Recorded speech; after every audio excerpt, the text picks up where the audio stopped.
Hello, welcome to Joyful Educational Leadership Podcast.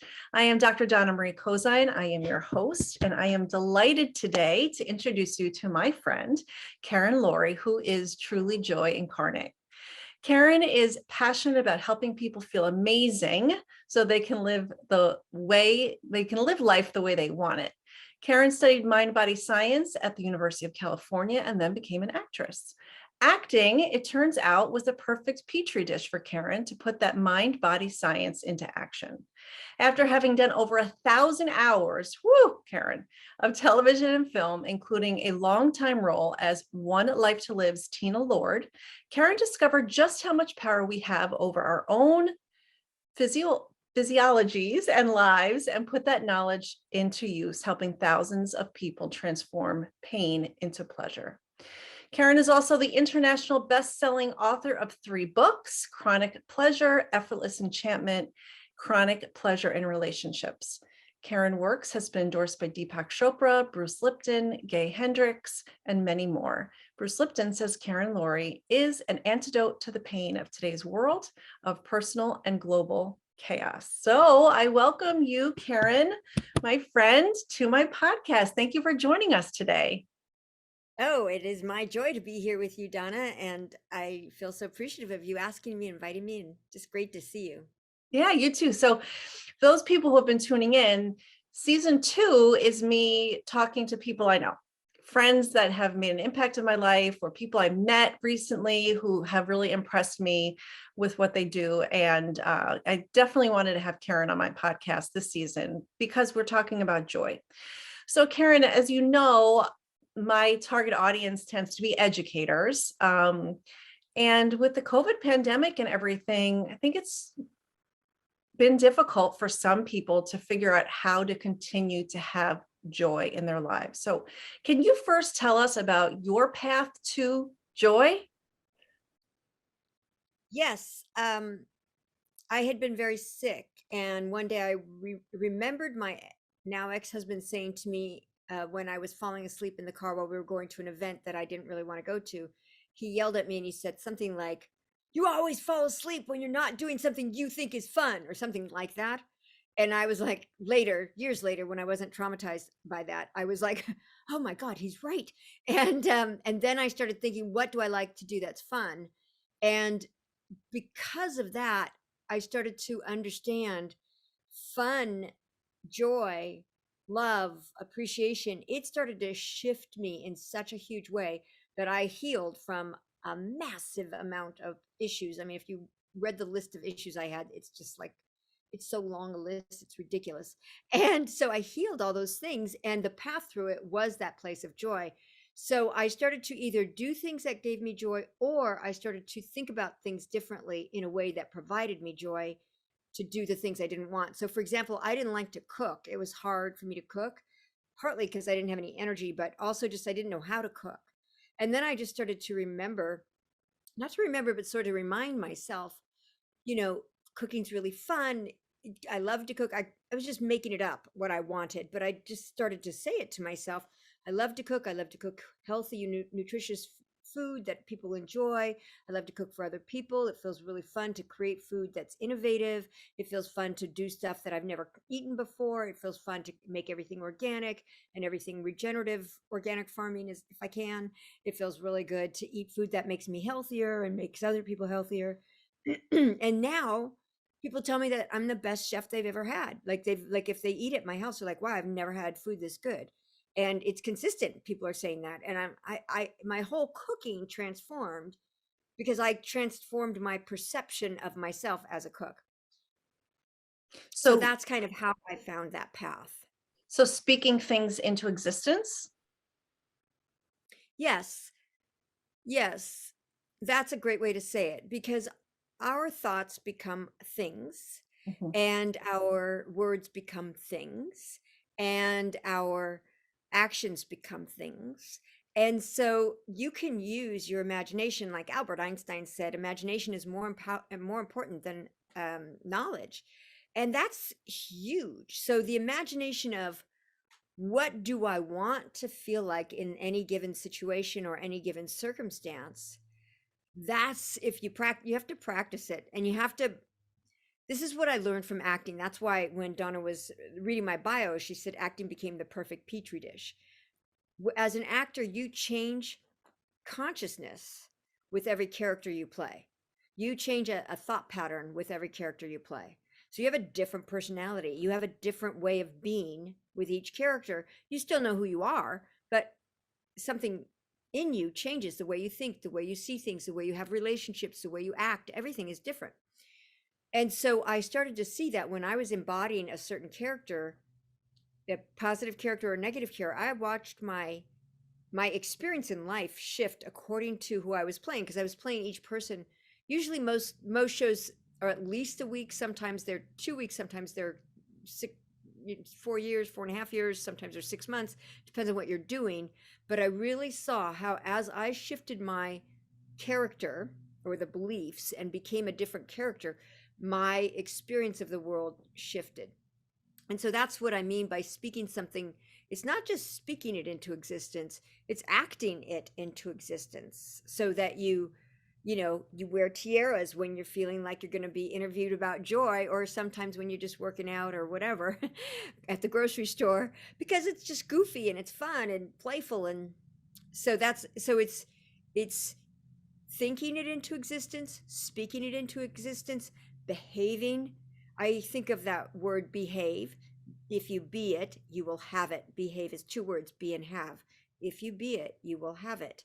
And so the being of it is, what does it feel like to be in joy when I'm doing XYZ? And then now I'm going to be in that joy, even if I'm not doing XYZ, I'm going to find that joy in me. It takes practice, but it's fun. And then you Yeah. start to embody it. I Yeah. was I was just gonna say that it's not an overnight thing. Right. And one of the things I'd like for you to share with our audience is what you taught me, which I still sometimes struggle with, is framing things in a positive way. So, for instance, I was actually on your YouTube show and I had said something around something like education is hard. And that statement in and of itself is a negative statement. Or if we get in our minds as leaders and we think, um, that classroom that classroom has so many behavior challenges, it's so difficult. How do you flip the script, so to speak, in your head to start seeing things less of an obstacle and more of an opportunity? That's such a great question. And part of the thing for me is I have become super aware of when something is negative and when something's positive. So I can perceive it quickly. And that's the first thing. Because a lot of people will say, oh, that's a pain in the neck, right? They don't even know they're saying it. So the first is to become aware and to discern whatever you're saying. Be conscious when you're speaking, because consciousness makes everything better. But the other thing is, once you start to see how much power our words have, if you start to practice, if you've been someone saying, education is hard, and you start to practice talking about education is easy, and you do it enough where you think education's easy, it's effortless, it's fun, it's intuitive, it's effortless, it's beautiful, it's connection, it's seeing the children, them seeing me, it's this beautiful respect, it's appreciation, it's joy, it's freedom, it's collaboration, it's an understanding, it's aha moments, it's both of us, the classroom and the teacher learning things, maybe learning how to teach better, but still learning things, right? Or learning the preciousness of one particular child or something like that. So there's all these ways that when you start to have that experience, you realize, wow, I actually can shift things. So now I'll say I have a pleasure in my neck, and I do, but I won't ever say the opposite anymore. And when people say the oh, pain, I go, oh no, pleasure in the neck. And so, but it's something like, what is it that, like, it's kind of like a negative perception or a negative experience is the seed that can grow the opportunity. So you've planted the seed of what you don't want, but now you want to think about how it's going to manifest, how it's going to grow. And so you want to think about, well, this is the seed, let's say, of education being hard. I want to plant it so that as it blooms, it's joyful, it's free, it's fun, it's collaborative, it's healing, it's life affirming, it's creating confidence, it's creating wonder, it's creating an appreciation for learning, it's creating excitement, it's creating um, that excitement of, wow, this is how things work. Whoa, that's so cool. That awe inspiring feeling. So that's what I want to create. And it's a trick to go, okay, this is what I'm experiencing or feeling, and I'm going to switch my perspective to, what do I actually want? What do I want? What do I want it to feel like? What do I want it to be like? So that's kind of how you shift it, and it's a practice, and we all get better at it as we keep practicing it. I mean, when I work with my clients, a lot of my clients stay with me until they get to that place where they're able to sort of shift themselves in the moment, so that it doesn't take, somebody else saying, hey, you said this, shift it. It doesn't take that. After a while, it becomes like, oh, this is me. I'm having a negative feeling, and like for me, I don't mind. I don't even, my negative feelings don't really register anymore because they're so, I flip them so fast. But I've practiced for 12 years, and when my clients stay and they practice and practice and practice in life, they end up becoming really astute. They get discerning, and they get that awareness of how to really start to shift stuff. But here's the other thing, and thank you for being such a good listener. um, a lot of people come in with childhood traumas that occlude the way they can perceive things. So you have to sort of remove the traumatic blocks, and the trauma can be something, can be severe, but it can be sometimes something as simple as mom and dad yelling while you're in the crib and you have no power to stop their fight, and you get this feeling of like, oh, I have no control. And then that no control comes in. It's a repetition, because that age between in utero up until around 6 or 7 years old, kids are very programmable. We're always programmable, but they're in what's called theta state, which is the state of hypnosis. So they're actually absorbing your energy, they're absorbing your everything you do, everything you say. And so a kid can make assumptions about the world. We all have done this. All grown-ups have grown into this, where we've made an assumption about the world that's not actually true. And part of what I like to do is to unhook those belief systems and those traumas, so that a person can be fully present. And then that ability to discern things becomes super easy, because you're present and you're filled with more natural joy. Like, I don't have to work at joy anymore. Joy is, if I wake up in the middle of the night, even just to, use the restroom, there's joy. There's no issue. So, but it does take really removing those subconscious blocks. And I gotta say, I went to psychiatrists and psychologists for about 30 years, and they just, no, I didn't get the help I needed. Mm. And so I had to find my own way that really worked, and that is more efficient and more efficacious and more, um, just more fun and easy. Fun and easy. And fun and easy, though. Fun and easy is what educational leaders need and want. So in that vein, what is something that we could put into our daily practice that would help us begin to shift that paradigm? Well, one thing I do, um, I this is just goofy, but it's just simple. And I have a label printer. So this is my glass bottle. Thank you, Voss. And I have written on here, cherished, miraculous powers, spectacular health, brilliant. I mean, whatever I want. That's all I got on this bottle. And I have like 5 of these bottles, because I drink a lot of water, and I drink about 10 of them a day. And yeah, it's a lot of water. Drink water, that's one good thing. But then just see, you pick up your water and you'll see a word you like, or you see something. So that's an easy thing. You can do it on your water, you could put it on your computer, or you can put it on your car dashboard, just as long as you drive safely. You can put it someplace, or your bathroom mirror, and just have something positive. You are worthy, you're beautiful, you're special, you're wanted, you belong, whatever would make you feel the best. That's one thing. Another thing that I think is important is everybody's different. Some people really like to dance. That I like to dance. Some people really like to wear tiaras. Some people like to work. They like what their work is and they like to work. Some people like to watch comedy. Some people like to go for walks in nature. Some people like to pet their dog. Look at where in your life you feel the most joy or comfort or that kind of like, oh, I just love this feeling. Look for places where you feel that. And it can be sex, because as I was doing that, I was like, yeah, that's true, for sure. So, but you look for where you feel those feelings and then you engage in it in a healthy way. If it's something like, if it's something that's not healthy for you, then imagine that you find that same good feeling doing something that is healthy for you. For example, like I used to eat a ton of sugar and now I haven't had sugar in 12 years, and I shifted it because I kept saying, first of all, everybody's so sweet in the world. Now after a while I was like, god, everybody's so sweet, I can't even eat sugar, it's too gross, it's too heavy compared to the sweetness of life.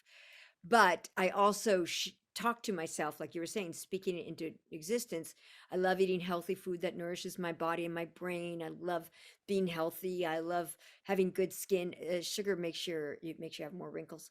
I love I love feeling really good, And I just started to talk about that. I love having great energy. I love that everything I eat serves me, serves my health, serves my body, serves my brain. And after somehow I didn't even, there was no effort, just sugar fell away.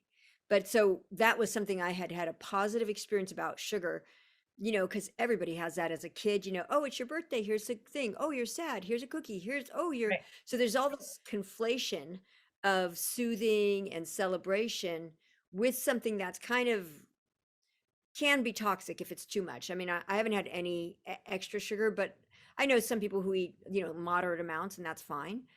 But that that conflation is something that I found a way for me and for my clients to unlock those connections between this really happy time or this soothing time, so that you can make choices that are free in the present to do it. So that's another thing. But looking to see whatever it is you like to do, what's your favorite things to do, and either do them or just fantasize about doing them. If for some reason you're like, when I was sick, I couldn't do what I love to do, which is dance and acrobatics, but I would sit and think, oh, I love doing acrobatics. It feels so good. It feels so good to do handstands on people's hands and on people's heads. It's so fun. I love to dance. I love that salsa music. I love tango. I love the connection. I love following the rhythm. I love the party that it is. I love dancing outside. I love how the little dogs get so excited and kids run into the group and they get so excited. So I would think about that, and then when I got well, I can now dance, and now I dance and I do acrobatics still, and yeah, so it's part of that, looking to see.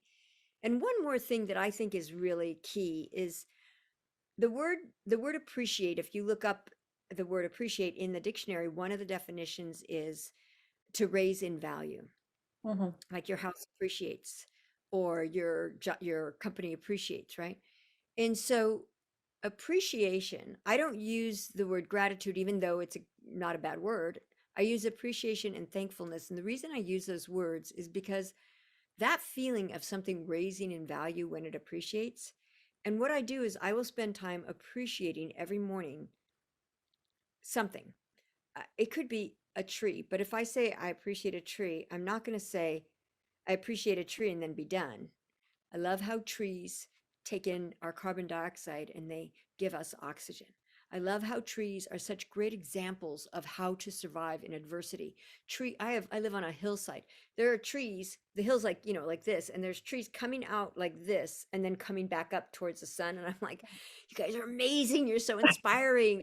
I love trees, how they show persistence. Somebody cut down one of the trees in the neighborhood, so the tree had a stump like, so big, but all the stump now is blooming, with more branches that are soon to be something, more of that tree.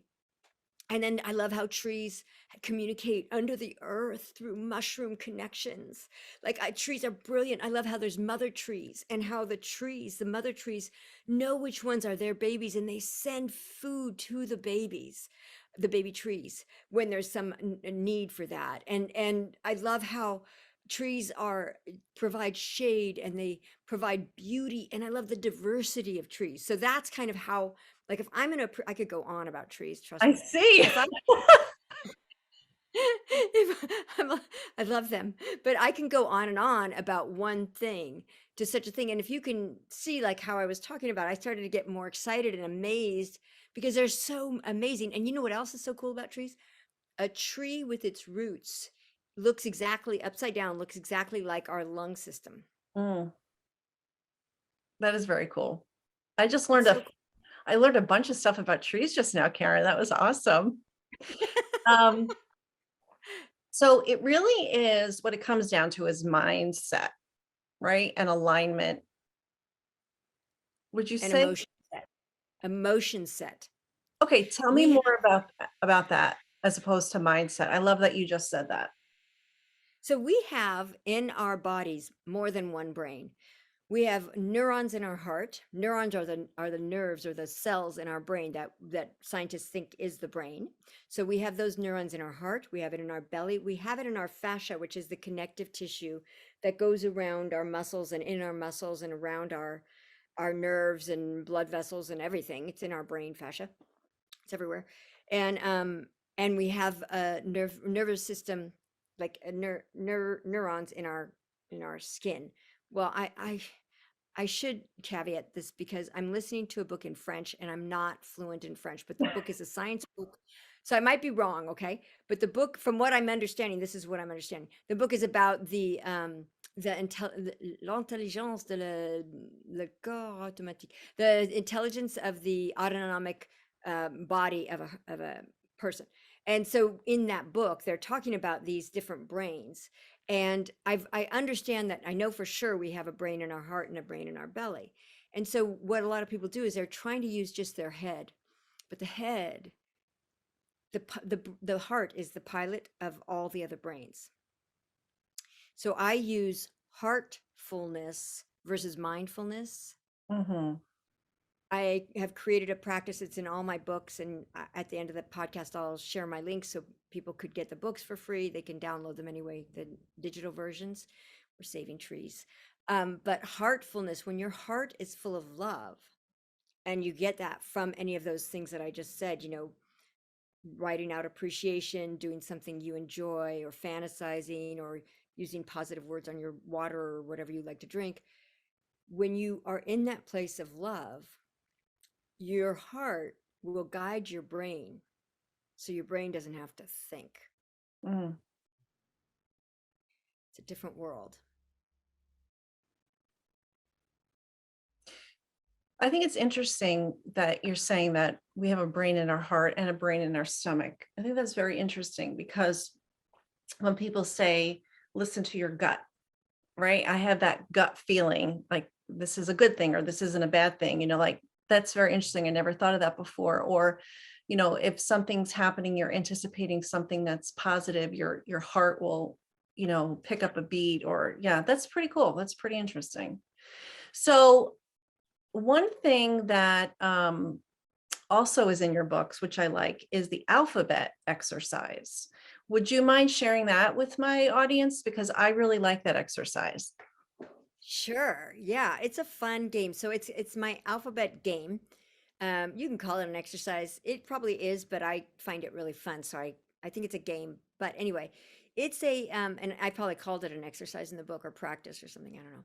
But so I like to take the letter. I usually start with A, but you could start anywhere in the alphabet. And then the way I play it is I say, I love feeling appreciation. I love feeling allowing. I love feeling alive. I love feeling aligned. I love feeling anticipation. I love feeling amazing. I love feeling awesome. I love feeling awe inspired. And you start to find all the positive words. And the reason I like to say I love feeling is because even if you don't feel it yet, as you start to play, you'll that's like a free way to get to good feelings because you're not saying I am happy or I am appreciative when you're not. But Right. but if you're saying I love feeling appreciation, that's kind of a softer way to get into it. So you're not trying, you're just kind of, I'll get there, you Mhm. know. And so it's a really fun game. And and then when you can't think of any more A's, and there's so many, adroit. I love feeling adroit. I love feeling adept. I love feeling um animal. I love feeling aroused. I love feeling amorous. I love feeling um, um, uh, um, alluring. There's so many words, and you start to do it. And what happens is, first of all, your vocabulary increases, but also as it's a great game to play with kids, if they're old enough. And little kids, they'll do things like, I love cartwheels, and you're on the A's and they don't care. And that's fine because I've done it. They're so cute. But you do that. And then when you get all the way done with the A's, you start with the B's. I love feeling beautiful. I love feeling bonded. I love feeling brazen. I love feeling blessed. I love feeling like I'm a benefit. I love feeling like I love feeling bouncy. I love feeling buoyant. I love feeling beatific, whatever the words are, right? And you start to go through the whole alphabet, and it's great for a road trip because the alphabet, if you play it well, it'll go for a long time. It's Right. great. It's great for a dinner. If you're at a dinner where I have done it with like four people. We all finished dancing, and I asked, we were going to lunch afterwards, and I said, you guys want to play this game? Everybody was from a different country. There was somebody from uh Malaysia, somebody from Argentina, somebody from France, and then me. So we're all different countries, and we'd all been dancing, and we start to play it. And so sometimes they're saying the words in English, I love feeling appreciation, but sometimes they're saying, j'adore l'amour, and so everybody's saying it in their different languages. So we're all like, oh, that's so cool. We're learning language, and we're doing it. And I also, because I'm learning French, I will play that game with my friends in French so that I get to learn more French, and they'll be saying words and my ear gets more attuned and all that good stuff. So that's a fun way to do it too. It also highlights all the great things that there are. And I think that sometimes when we're in a state of feeling negative, whether it's sadness or frustration, it's so easy for us to think everything's going wrong, or little chicken, the sky is falling. So it's nice because it reminds you of all of the wonderful things that we can still experience as people. And it kind of shifts. I think it really does make the shift. And I do like that game. I should play it with my kids. I should do that with my own kids and see what we Yeah, do. yeah, see how they like it, and don't get worried if they go to a different letter. Right. It's just it's the feeling, if they're like, I like basketball when you're on cue. Don't worry about it. It's just Right. Of course. let them be free, because they don't have to be like, it's not about being rigid. It's about finding the creative flow in a different way. But you just said something, and now I'm trying to remember what you just said about, oh, when people feel negative. Part of the thing that's really hard is people think you have to change from feeling negative to positive right away. You don't. If you feel negative, take a nap. If you feel angry, go buy, those wiffle bats. Buy a wiffle bat and hit a pillow. You don't want to do something that's like where you're hitting somebody else or something alive. Don't do anything like that. But find some way, when you have, let's say you get anxious, afraid, or you get angry, or if you get triggered, meaning you're not feeling present, you're feeling almost like you're underwater, like you don't know what to do, and there's like a panic. When you're in those places, that's where you're getting into fight or flight or freeze. Mhm. So the best thing to do, if you're in the freeze thing, then lie down and take a nap. Do something simple. When you wake up, do something that feels good, like write out appreciation, or dance, or go for a walk, or something. Pet a dog, cat, guinea pig. Um, but if you feel anger or anxiety, if you feel anxiety, you want to do, that's the fight or flight, right? The flight is anxiety. So you do something that feels like running. It could be dancing, could just be running in place for a few minutes. It could be going on a swift walk. It could be skipping. I actually have used skipping when I used to get mad. I'd use skipping and it would just like, I'd get happy right away. 'Cause skipping is fun. Um, and people laugh at you and then they start doing it with you. And then, then you have like this whole party of skippers.